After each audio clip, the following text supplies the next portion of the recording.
आज की advance technology के बारे में अगर 200 साल पहले कोई इंसान किसी से कहता तो वह उसे मजाक समझता और वह इंसान उस पर हंसता। ठीक इसी तरह से अगर आप कोई काम करते हैं तो आपके क्षमता पे और आपके काम पे अगर कोई हंसता है तो उन्हें हंसने दीजिए, उन्हें मजाक उड़ाने दीजिए। आप अपने लक्ष्य पर फोकस कीजिए, एक रोज़ यही हंसी उनके दर्द में कन्वर्ट हो जाएगा और अपनी ऊंचाई पर आप पहुंच जाइएगा। इसलिए वो हंसता है क्योंकि वो आपकी क्षमता को समझने के लिए तैयार नहीं है, नहीं उनके पास वो क्षमता है जो इस बात को समझ सके। आज एडवांस ट्रांसलेशन कैप्सूल में आगे देखेंगे।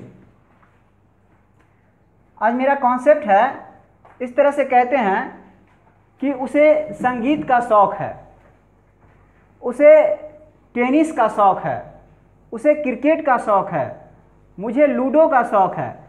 तो इस तरह से बोलते हैं का शौक़ है कहते हैं। तो इस टाइप के सेंटेंस को कैसे बनाएंगे, इसके लिए हम लोग यूज़ करते हैं फॉन्ड ऑफ का। फॉन्ड ऑफ का यूज़ करके बनाते हैं। फॉन्ड ऑफ का यूज़ करके जैसे का शौक़ है, जैसे कहेंगे मुझे संगीत का शौक़ है, मुझे संगीत का शौक़ है, मुझे संगीत का शौक़ है। इस तरह से कहते हैं तो क्या हो जाएगा, आई हो जाएगा am, I am fond of music. ठीक इसी तरह से कहते हैं कि मुझे क्रिकेट का शौक़ है, मुझे क्रिकेट का शौक़ है, मुझे क्रिकेट का शौक़ है, क्रिकेट का शौक़ है। क्या कहेंगे, आई एम फॉन्ड ऑफ क्रिकेट। फिर कहते हैं उसे टेनिस का शौक़ है, उसे टेनिस का शौक़ है। इसका हो जाएगा he has, sorry he is fond of tennis, T E tennis. फिर कहते हैं कि ऐसे भी रह सकता है कि उन लोगों को क्रिकेट खेलने का शौक़ है ना, खेलने का लगा देगा। मुझे पढ़ने का शौक़ है ना। तो इसको कैसे बनाएंगे, मुझे पढ़ने का शौक़ है, जैसे मुझे पढ़ने का शौक़ है, मुझे पढ़ने का शौक़ है। तो इस टाइप के ट्रांसलेशन को कैसे बनाएंगे, पहले कर देंगे आई एम कर देंगे, फॉन्ट कर देंगे, फॉन्ट के बाद ऑफ कर देंगे। उसके बाद क्या करेंगे, रीडिंग करेंगे, V4 वाला कंडीशन लाएंगे, ING वाला कंडीशन देंगे, reading. I am fond of reading, मुझे पढ़ने का शौक़ है।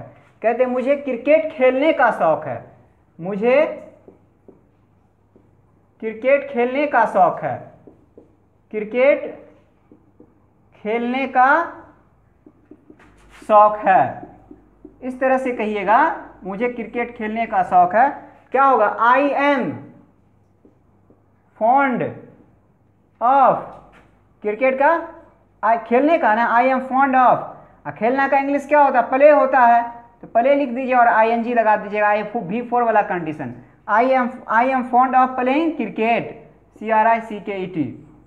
खेलना लगा रहेगा ना, तो ऑफ के बाद जो है वर्ब को डालिएगा ING वाला कंडीशन के साथ, V4 वाला कंडीशन। और देखते हैं, इस तरह से कहेंगे कि उन लोगों को झूठ बोलने का शौक़ है, उन लोगों को झूठ बोलने का शौक़ है, झूठ बोलने का शौक़ है। इस तरह से कहेंगे ना, क्या हो जाएगा, उन लोगों का इंग्लिश क्या हो जाएगा, दे हो जाएगा। फिर क्या करेंगे, दे के साथ आर कर देंगे, दे आर। फिर फॉन्ड ऑफ, और झूठ बोलना का यानी टेल होता है, तो टेलिंग कर देंगे, है ना, टेलिंग ए लाई कर देंगे। फिर आगे देखेंगे, इस तरह से कहेंगे कि हम लोगों को सुबह में दौड़ने का शौक़ है, हम लोगों को सुबह में दौड़ने का शौक है, दौड़ने का शौक है। क्या करेंगे हम लोग, है ना, तो हम लोग का इंग्लिश क्या होता है, वी होता है ना, लिखेंगे we are fond of running, RUNNING, running. हम लोगों को दौड़ने का शौक है किस टाइम में, सुबह में, तो in the morning, in the morning, MORNING।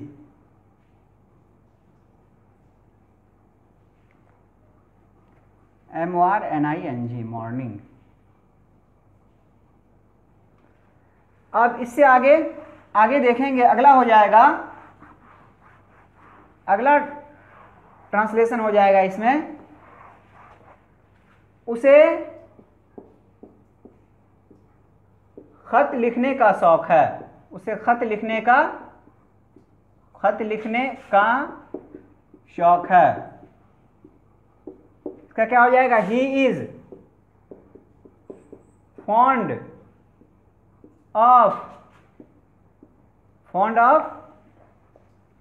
Of writing a letter.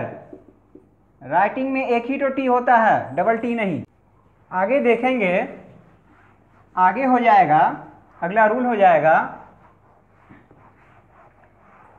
इस तरह से कहते हैं, अगला रूल देखते हैं अब, इस तरह से कहते हैं कि वह मीटर के भाव से कपड़ा खरीदता है, वह दर्जन के हिसाब से अंडा खरीदता है, वह केजी के भाव से आटा खरीदता है। तो के भाव से इसका इंग्लिश किस तरह लिखिएगा, बाय लगा करके कीजिएगा use, by the metre, by the metre. क्या हो जाएगा, मीटर के भाव से, मीटर के भाव से, है ना। क्या कीजिएगा, बाय द डजन, दर्जन के हिसाब से या दर्जन के भाव से, दर्जन के भाव से, इसका यूज करके बनाइएगा। देखते हैं आगे क्या हो जाएगा। जैसे बोलते हैं वह मीटर के हिसाब से कपड़ा खरीदता है, एक एग्जांपल लेते हैं, वह मीटर के हिसाब से कपड़ा खरीदता है। तो क्या हो जाएगा, वह का इंग्लिश ही हो जाएगा, खरीदना का इंग्लिश बाइज हो जाएगा, बाय। ये ही है तो एस लग जाएगा, ही सीट और एक नाम के साथ एस लगता है, टेंस में हम लोग सीख चुके हैं। ही बाइज, क्या, he buys the cloth, he buys the cloth, क्या खरीदता है, वह कपड़ा खरीदता है, किसके हिसाब से, बाय द मीटर ना, बाय द मीटर, मीटर के भाव से कपड़ा खरीदता है, मीटर के हिसाब से कपड़ा खरीदता है। इस तरह लिखते हैं, वह दर्जन के हिसाब से, दर्जन के हिसाब से अंडा खरीदता है, अंडा खरीदता है ना। तो क्या हो जाएगा, ही हो जाएगा, खरीदना का इंग्लिश क्या हो जाएगा, बाइज हो जाएगा। यहाँ पे ही के वजह से ऐसे लगा है, he buys X by the dozen, इस तरह से बनाएंगे हम लोग, है ना। आगे देखते हैं, कहेंगे कि वो केजी के हिसाब से आटा खरीदता है। तो क्या लिखेंगे, बाय लगा करके लिखेंगे ना, लिखेंगे मैं केजी के हिसाब से आटा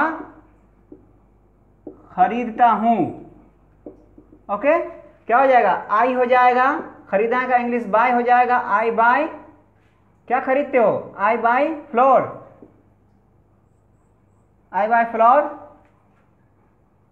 क्या, I buy flour by the KG.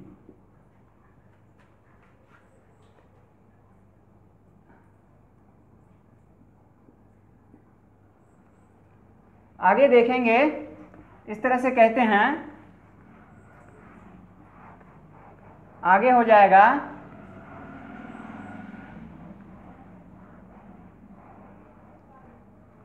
अगला हो जाएगा, हम लोग मीटर के हिसाब से कपड़ा बेचते हैं। क्या हो जाएगा? वी हो जाएगा और सेल हो जाएगा। सेल मतलब बेचना। We sell cloth by the metre. मैं घंटा के हिसाब से मजदूरी अदा किया। तो क्या हो जाएगा? I paid wages by the hour, HOUR, the है ये, THE द। अब अगला रूल देखेंगे। अगला रूल हो जाएगा, अगला रूल देखेंगे। अगला रूल हो जाएगा इसमें, इस तरह कहते हैं ना, झूठ बोलने के कारण उसे सजा मिली, या ऐसे कहते हैं एग्जामिनेशन हॉल में चोरी के कारण उसको निष्कासित कर दिया गया। ऐसे भी कहते हैं कि झूठ बोलने के कारण उसे पिटाई की गई। तो के कारण इस टाइप का जो सेंटेंस रहेगा उसको कैसे बनाइएगा? उसको बनाने के लिए क्या कीजिएगा, जैसे कहते हैं वो झूठ बोलने के कारण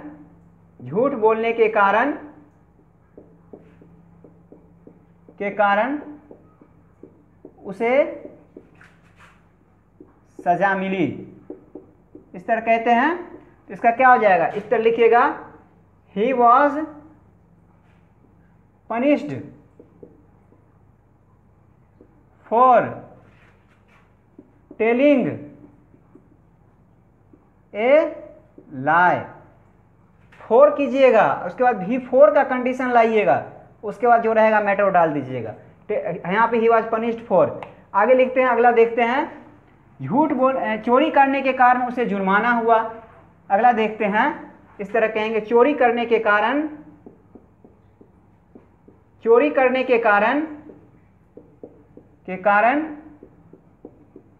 उसे क्या हुआ? जुर्माना हुआ, या जुर्माना दिया गया, जुर्माना हुआ। क्या? चोरी करने के कारण उसे जुर्माना हुआ। चोरी करने के कारण उसे जुर्माना हुआ, क्या कीजिएगा? He was find. फाइन मतलब जुर्माना, find, he was find for committing steel, STEL, steel. चोरी करने के कारण, कमिट स्टील मतलब होता है चोरी करना, है ना, कमिट स्टील। फिर आगे देखते हैं, अगला हो जाएगा, कहेंगे कि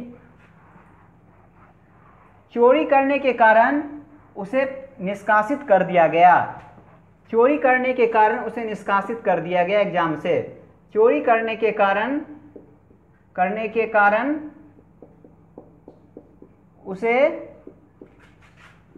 परीक्षा से क्या किया गया? परीक्षा से निष्कासित कर दिया गया, निष्कासित किया गया, एक्सपेल्ड कर दिया गया। क्या कीजिएगा? He was expelled, EXPELLED, expelled, he was expelled. फिर कीजिएगा, for using unfair means in the exam. इसमें अगला हो जाएगा, कहते हैं ना कि गलती करने, मिस्टेक करने की वजह से मुझे सजा दी गई, है ना। कैसे कहिएगा? I was punished for committing mistakes, है ना। क्या होता है? देखिए यहाँ पे मैटर क्या है, फोर के बाद जो है ना V4 का कंडीशन होगा, 4 + V4 का कंडीशन होगा, याद रखिएगा। और तो सब वैसे ही है, वॉज पनिश्ड कर दीजिएगा। अब अगला कॉन्सेप्ट देखते हैं, ये आई है, इसका हिंदी क्या हो जाएगा? I was punished for committing mistakes, गलती करने के कारण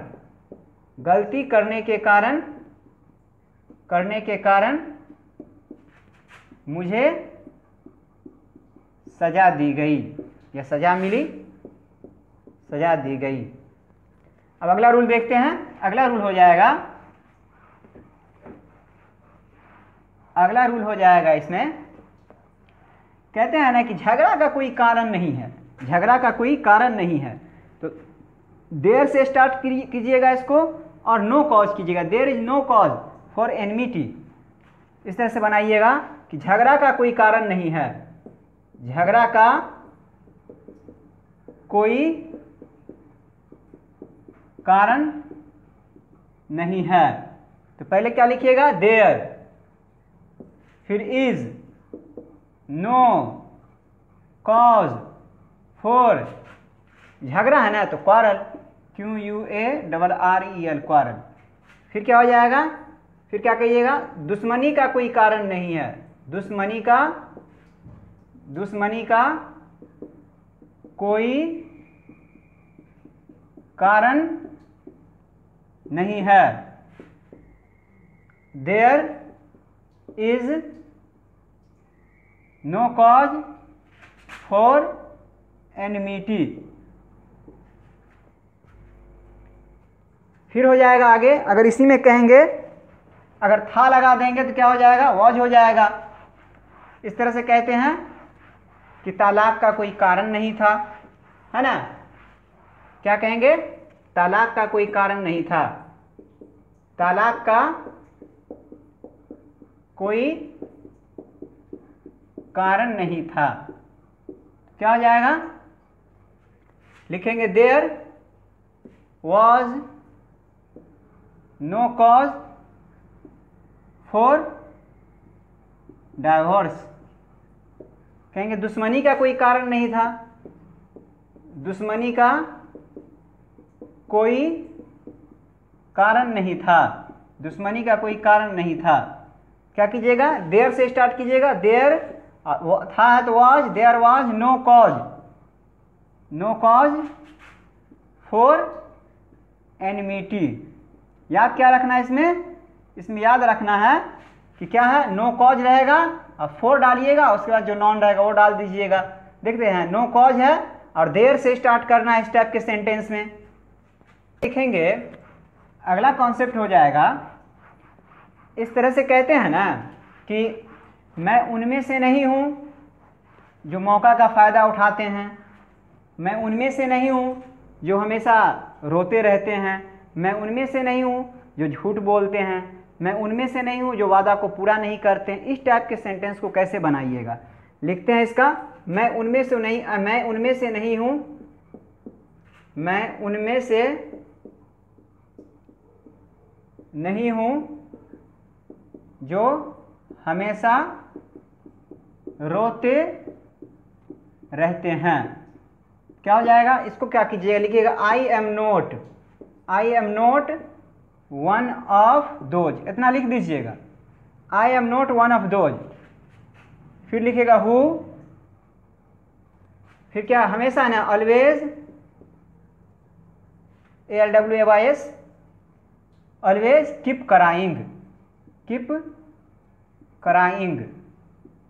क्या है, मैं उनमें से नहीं जो हमेशा रोते रहते हैं, कीप कराइंग या वीपिंग, कुछ भी कर सकते हैं, वीपिंग भी कर सकते हैं, है ना। अफसोस रहेगा तो रिपेंटिंग कर सकते हैं, रिपेंटिंग कर सकते हैं, रिपेंट मतलब अफसोस करना होता है। इस तरह से फिर आगे देखते हैं, अगला हो जाएगा, मैं उनमें से नहीं हूँ जो मौका का फ़ायदा उठाते हैं।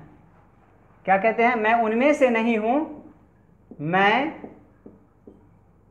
उनमें से नहीं हूँ जो मौका का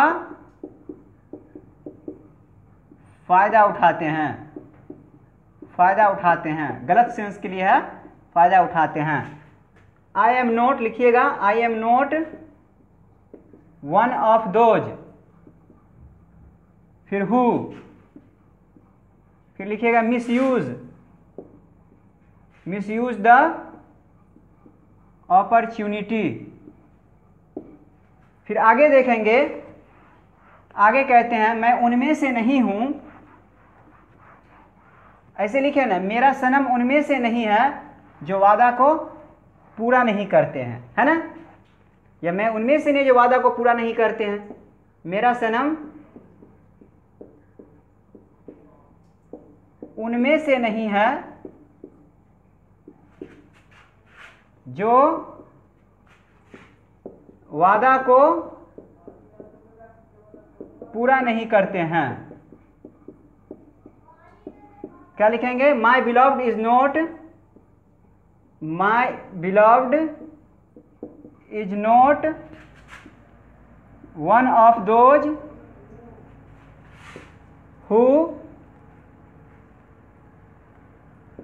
who don't fulfill the promise। और यहीं से मैं इस वीडियो को रेस्ट दे रहा हूं। जय हिंद, जय